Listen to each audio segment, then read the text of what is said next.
नारायणं नमस्कृत्य नरं चैव नरोत्तमं देवीं सरस्वतीं व्यासं ततो जयमुदीरये। नारायण नारायण नारायण नारायण। महाभारत में भीष्म पर्व में जो 26वां अध्याय है वही श्रीमद् भगवद गीता का दूसरा अध्याय है। कल प्रथम अध्याय के ये जो 47 श्लोक हैं, तो अंत में पुष्पिका जो है, प्रत्येक अध्याय के अंत में ये पुष्पिका दी गई है। अध्याय का विषय जो है वो अंत में उसमें वर्णन कर दिया जाएगा। जैसे प्रथम अध्याय की पुष्पिका में कल ये बात आई थी अंत में, ओम तत्सदिति श्रीमद्भगवद्गीतासु उपनिषत्सु ब्रह्म विद्यायां योगशास्त्रे श्री कृष्णार्जुन संवादे अर्जुन विषाद योगो नाम प्रथमोध्याय। तो अध्याय की संख्या को हर बार हर अध्याय में बताएंगे और विषय क्या है ये बताएंगे। बाकी ओम तत्सद जो है इसकी व्याख्या स्वयं भगवान करेंगे इसी गीता में 17वें अध्याय में 23वें श्लोक में। और ये भगवद गीता ओम तत्सदिति श्रीमद् भगवद गीतासु, यानी भगवान के द्वारा गाई जाने के कारण इसका नाम श्रीमद् भगवद गीता है। उपनिषत्सु, इसमें उपनिषदों का सार तत्व संग्रहित है और यह स्वयं भी उपनिषद है, इससे इसको उपनिषद कहा गया है। ब्रह्म विद्या इसका यहाँ बता रहे हैं, उपनिषत्सु ब्रह्म विद्यायाम, निर्गुण निराकार परमात्मा के परम तत्व का साक्षात कराने वाली होने के कारण इसका नाम ब्रह्म विद्या है। और योग शास्त्रे, तो योग शास्त्रे जिस कर्म योग का योग के नाम से वर्णन हुआ है, उस निष्काम भावपूर्ण कर्म योग का तत्व बतलाने वाली होने से इसका नाम योग शास्त्र है। तो ओम तत्सदिति श्रीमद् भगवद गीतासु उपनिषत्सु ब्रह्म विद्यायाम योग शास्त्रे। अब यह साक्षात परम पुरुष भगवान श्री कृष्ण और अर्जुन का संवाद है और इसके प्रत्येक अध्याय में परमात्मा को प्राप्त कराने वाले योग का वर्णन है। तो ये हम देखेंगे प्रत्येक अध्याय में अर्जुन विषाद योग का वर्णन करके आगे संजय बता रहे हैं। संजय उवाच, वैसे यहाँ श्रीमद् भगवद गीता के उसमें प्रत्येक अध्याय में ओम श्री परमात्मने नमः और अध्याय का अथ द्वितीय अध्याय फिर संजय उवाच, तम तथा कृपयाविष्टम अश्रुपूर्णाकुलेक्षणं विषीदन्तमिदं वाक्य मुवाच मधुसूदन। प्रथम अध्याय का जो विराम हुआ था, संजय ने कहा था कि रणभूमि में शोक से उद्विग्न मन वाला अर्जुन उपस्थ, कल मैंने बताया कि घोड़े जहाँ जुते होते हैं और जहाँ सारथी बैठते हैं तो उसके बीच में जो वो खंड है उसको उपस्थ कहते हैं। तो वहीं पे रथोपस्थ उपाविशत, रणभूमि में शोक से उद्विग्न मन वाला अर्जुन ये कहकर कि अगर ये मुझे मार भी डालें तो वह मारना भी मेरे लिए अधिक कल्याणकारक होगा, वो बाण और धनुष को त्याग कर और बैठ गया। अब कह रहे हैं कि पहले अध्याय में उपदेश की प्रस्तावना के रूप में दोनों सेनाओं के महारथियों का और उनकी शंख ध्वनि का वर्णन करके, और फिर ये वर्णन आया कि वो शोक से जब ग्रसित हो गया तो विषाद करते हुए बैठ गया। ऐसी स्थिति में भगवान श्री कृष्ण ने अर्जुन से क्या बात कही और किस प्रकार उसे युद्ध के लिए पुनः तैयार किया, यह सब बतलाने की आवश्यकता होने पर संजय अर्जुन की स्थिति का वर्णन करते हुए दूसरे अध्याय का आरंभ करते हैं। धृतराष्ट्र को सुना रहे हैं। क्या कहा? संजय कहते हैं, करुणा से व्याप्त और आंसुओं से पूर्ण तथा व्याकुल नेत्रों वाले शोक युक्त उस अर्जुन के प्रति भगवान मधुसूदन ने ये वचन कहे। श्री भगवानुवाच कुतस्त्वाकश्मलमिदं विषमे समुपस्थितम् अनार्यजुष्टमस्वर्ग्य मकीर्तिकरमर्जुन। श्री भगवान बोले, हे अर्जुन, तुझे इस असमय में यह मोह किस हेतु से प्राप्त हुआ?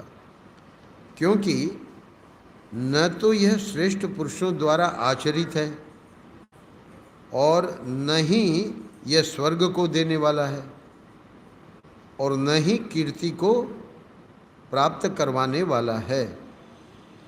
क्लैब्यम आस्मगमः पार्थ नैतत्तयुपपद्यते क्षुद्रम हृदय दौर्बल्यम त्यक्त्वा तिष्ठो परम तप।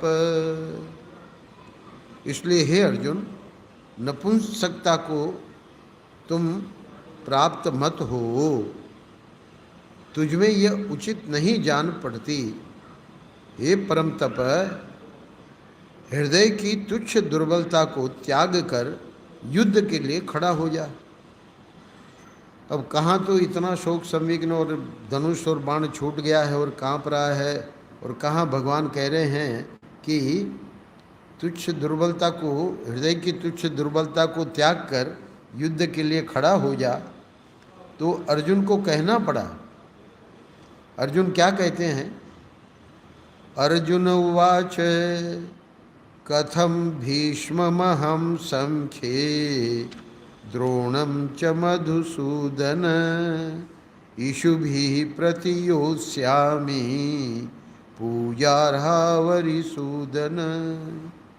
अर्जुन बोले, हे मधुसूदन, मैं रणभूमि में किस प्रकार बाणों से भीष्म पितामह और द्रोणाचार्य के विरुद्ध लड़ूंगा? क्योंकि हे हरिसूदन, वे दोनों ही पूजनीय हैं। ये कह रहे हैं कि जहाँ मुझे पूजा करनी चाहिए, वहाँ आप जो कह रहे हैं कि दुर्बलता को, हृदय की दुर्बलता को त्याग कर युद्ध के लिए खड़ा हो जा, तो युद्ध में तो बाण चलाने पड़ेंगे। तो कहाँ तो बाणों का जो व्यवहार है युद्ध का, और कहाँ पूजा। तो इसलिए स्पष्ट कहता है 5वें श्लोक में अर्जुन, गुरु न हत्वा हि महानुभावान् श्रेयो भोक्तुं भैक्ष्यमपीह लोके हत्वार्थ कामांस्तु गुरुनिहैव भुंजीय भोगान रुधिर प्रदिग्धान। इसलिए इन महानुभाव गुरुजनों को न मारकर मैं इस लोक में भिक्षा का अन्न भी खाना कल्याणकारक समझता हूँ। क्योंकि गुरुजनों को मारकर भी इस लोक में समझो कि हम जीत भी गए तो रुधिर से सने हुए अर्थ और काम रूप भोगों को ही तो भोगेंगे। इतना कहने के बाद अगले श्लोक में जो भाव प्रकट हुआ है, तो यहाँ गीता प्रेस वालों ने बीच में 5वें और 6ठे श्लोक के बीच में संबंध क्या है, इस प्रकार अपना निश्चय प्रकट कर देने पर भी कि युद्ध करना उचित नहीं है, मन ही मन जब अर्जुन को संतोष नहीं हुआ और अपने निश्चय में शंका उत्पन्न हो गई, तब वो कहने लगे। अब भगवान को क्या कहते हैं 6ठे श्लोक में, न चैतद विद्मः कतरन्नो गरीयो यद वा जयेम यदि वा नो जयेयुः यानेव हत्वा न जिजीविषामः तेव स्थिताः प्रमुखे धार्तराष्ट्राः। देखिए, निश्चय प्रकट कर तो दिया, पर कुछ असंतोष है। तो निश्चय में जब शंका उत्पन्न हुई, तब क्या कह रहा है? वो कहता है भगवान कृष्ण को, हम ये भी नहीं जानते कि हमारे लिए युद्ध करना और न करना, इन दोनों में से कौन सा श्रेष्ठ है। अथवा यह भी नहीं जानते कि उन्हें हम जीतेंगे या हमको वे जीतेंगे। और असली बात क्या है कि जिनको मारकर हम जीना भी नहीं चाहते, वे ही हमारे आत्मीय धृतराष्ट्र के पुत्र हमारे मुकाबले में खड़े हैं। तो इसलिए अब अर्जुन के हृदय में ये भी देखिए, ठाकुर जी की बहुत बड़ी कृपा है कि अभी तक तो मित्र रहे, पर मित्रता में तो शायद उपदेश न मिले। अगर हम शिष्य बन जाएं तो अवश्य ये जो हमारे मित्र हैं, जो कि अद्भुत हैं, तो कुछ न कुछ कहेंगे। इसलिए कहता है, कार्पण्य दोषोपहत स्वभावः पृच्छामि त्वां धर्म सम्मूढ़ चेताः यच्छ्रेयः स्यान् निश्चितं ब्रूहि तन्मे शिष्यस्तेहं शाधि मां त्वां प्रपन्नम।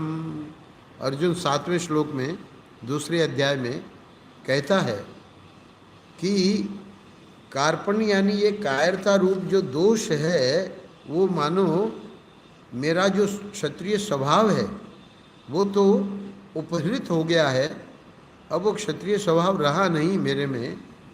तो इसलिए धर्म तो वैसे तो क्षत्रिय धर्म है मेरा, पर धर्म के विषय में ही मैं मोहित चित्त हुआ आपसे पूछता हूँ। पृच्छामि, पूछो, मैं आपसे ये पूछता हूँ, यत् श्रेयः स्यात् निश्चितम ब्रूहि तन्मे। हे प्रभु, जो साधन निश्चित कल्याण कारक मेरे लिए हो वो आप मुझे कहिए। शिष्यस्तेहं शाधि मां त्वां प्रपन्नम। शिष्यत्व ग्रहण कर, शिष्यत्व स्वीकार करता है अर्जुन, क्योंकि मैं आपका शिष्य हूँ, इसलिए आपके शरण हुए मुझको आप शिक्षा दीजिए। 8वें श्लोक में अपना भाव प्रकट करके और फिर 9वें श्लोक में संजय कहेंगे कि वो निर्णय क्या देता है। 8वें श्लोक में तो इतना ही कहता है, नहीं प्रपश्यामि ममापनुद्यात् यच्छोकमुच्छोषणमिन्द्रियाणाम् अवाप्य भूमावसपत्नमृद्धं राज्यं सुराणामपि चाधिपत्यम। क्योंकि भूमि में निष्कंटक धन धान्य संपन्न राज्य को और देवताओं के स्वामी पने को प्राप्त होकर भी मैं उस उपाय को नहीं देख रहा हूँ जो मेरी इंद्रियों के सुखाने वाले इस शोक को दूर कर सके। अर्थात आप ही इसमें समर्थ हैं, इसलिए आप कृपा करके मुझे कहिए। पर संजय अगले श्लोक में कहता है, एवं मुक्त्वा ऋषिकेशं गुडाकेशः परम तप न योत्स्य इति गोविंद मुक्त्वा तूष्णीम बभूवः। संजय कहते हैं, हे राजन, निद्रा को जीतने वाले अर्जुन अंतर्यामी श्री कृष्ण महाराज के प्रति इस प्रकार कहकर फिर श्री गोविंद भगवान से युद्ध नहीं करूंगा यह स्पष्ट कहकर चुप हो गए। अब यहाँ जब चुप हो गए तब भगवान क्या कहते हैं, संजय वर्णन कर रहे हैं। तमुवाच ऋषिकेशः प्रहसन्निव भारत सेनयोरुभयोर्मध्ये विषीदन्तमिदं वचः। हे भरतवंशी धृतराष्ट्र, अंतर्यामी श्री कृष्ण महाराज दोनों सेनाओं के बीच में शोक करते हुए उस अर्जुन को हंसते हुए से, प्रहसन्निव, हंसते हुए से यह वचन बोले। यहाँ पर विद्वानों ने प्रश्न उठाया है कि भगवान हंसते हुए क्यों बोले। श्री उड़िया बाबा जी महाराज ने अपने गीता तत्वालोक में दो कारण दिए हैं। एक तो भगवान को इसलिए हंसी आई कि कह तो रहा है कि मैं आपका शिष्य हूँ, पर ये कैसा विचित्र शिष्य है कि ये भी कह दिया कि युद्ध नहीं करूँगा।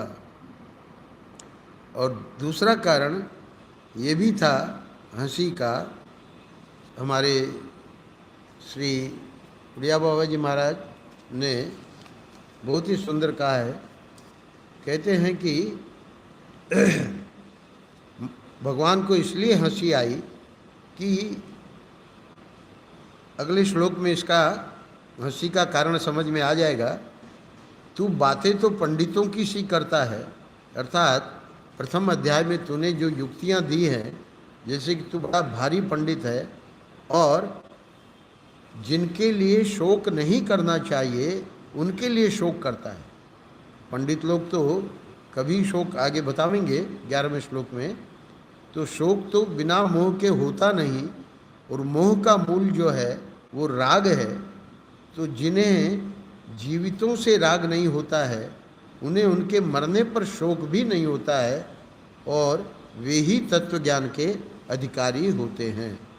तो भगवान अपना उपदेश प्रारंभ करते हैं 11वें श्लोक से।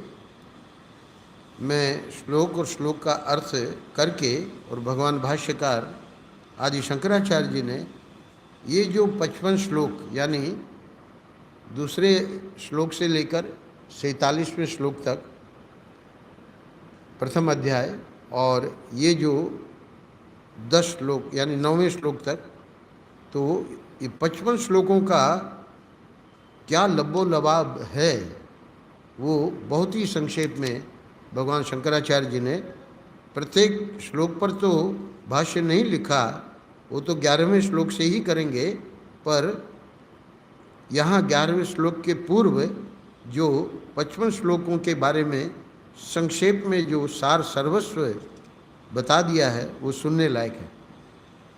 पहले 11वां श्लोक सुन लीजिए। इसमें संबंध के रूप में गीता प्रेस वालों ने कुछ बात लिखी है।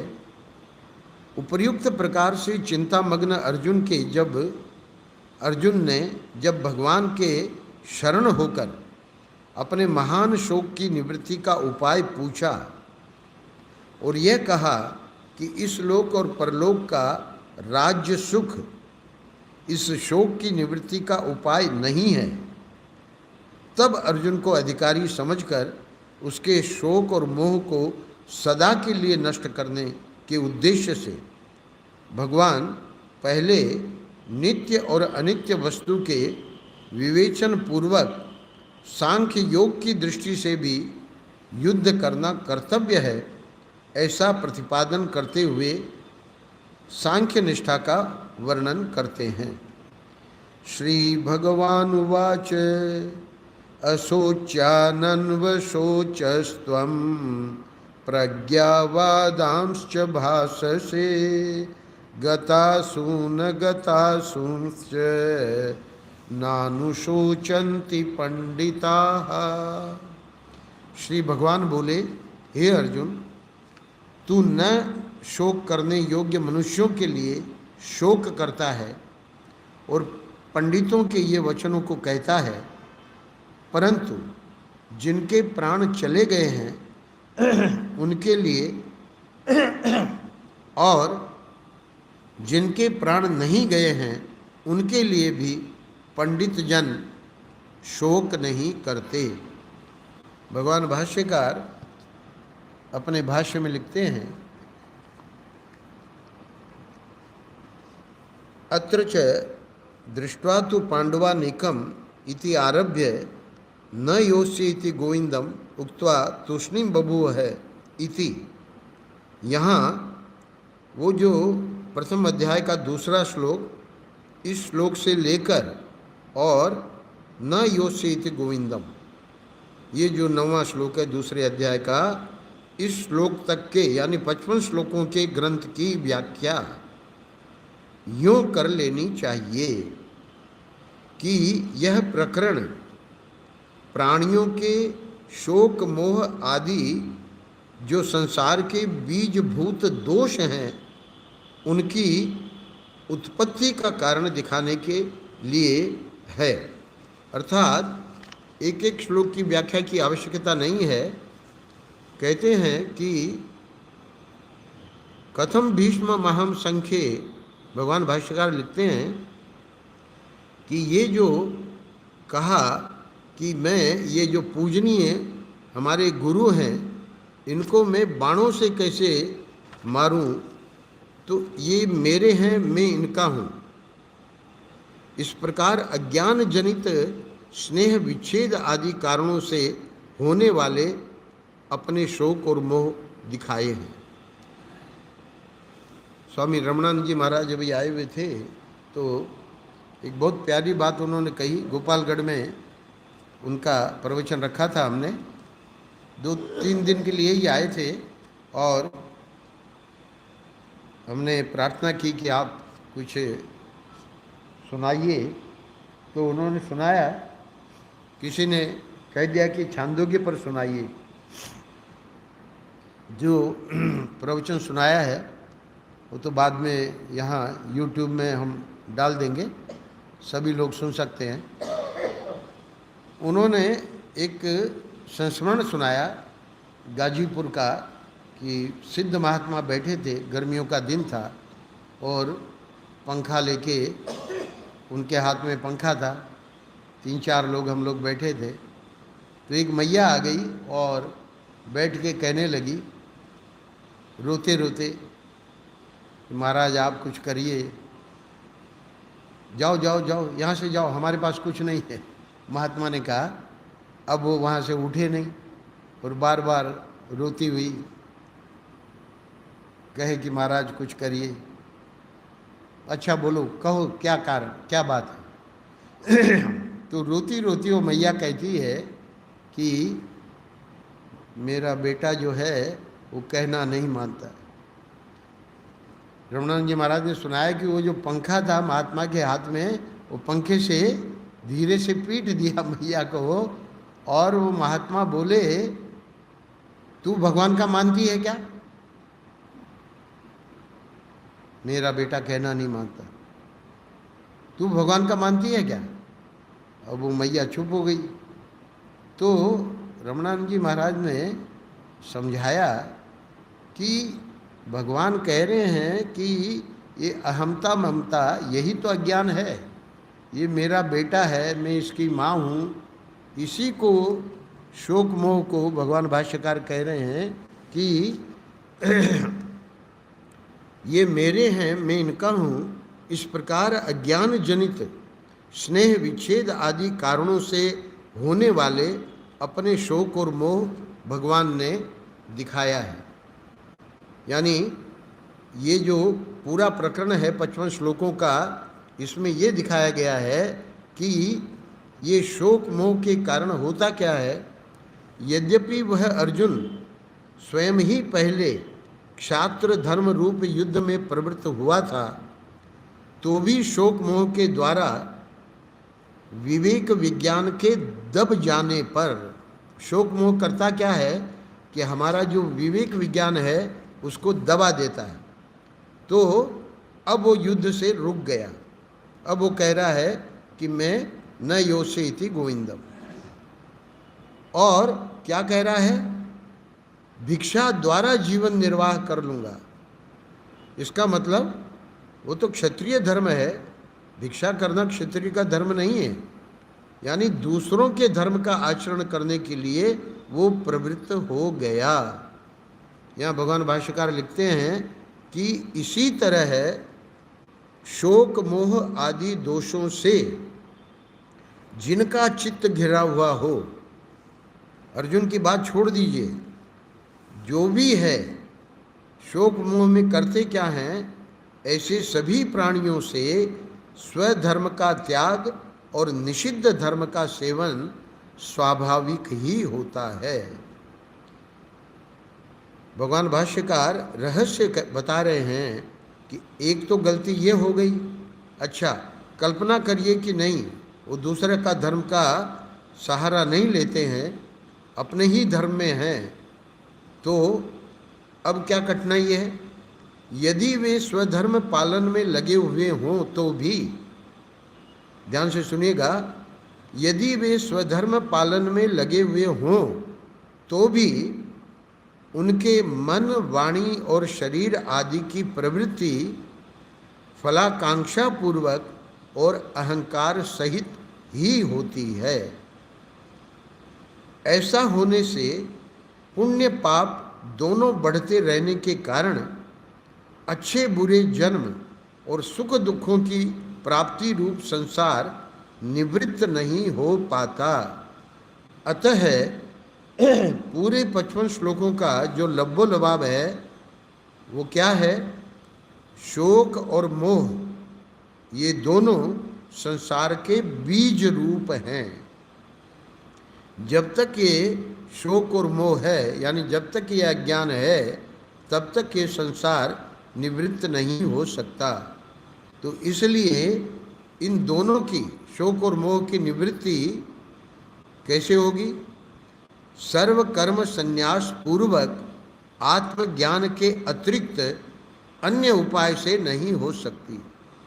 अर्जुन ने पूछा, यह श्रेयस्याद निश्चितम ब्रूहि तन्मे, हे प्रभु मेरा परम कल्याण किसमें है वो आप मुझे बतावें। तो इसलिए भगवान शंकराचार्य लिख रहे हैं कि वो तो सर्व कर्म संन्यास पूर्वक आत्मज्ञान के अतिरिक्त अन्य उपाय से नहीं हो सकती। अतः आत्मज्ञान का उपदेश करने की इच्छा वाले भगवान वासुदेव सब लोगों पर अनुग्रह करने के लिए अर्जुन को निमित्त बनाकर अब ये 11वें श्लोक से उपदेश कर रहे हैं। तो ये भगवान शंकराचार्य जी ने रहस्य बता दिया कि तत्व उपदेश से ये क्यों शुरू किया गीता का उपदेश।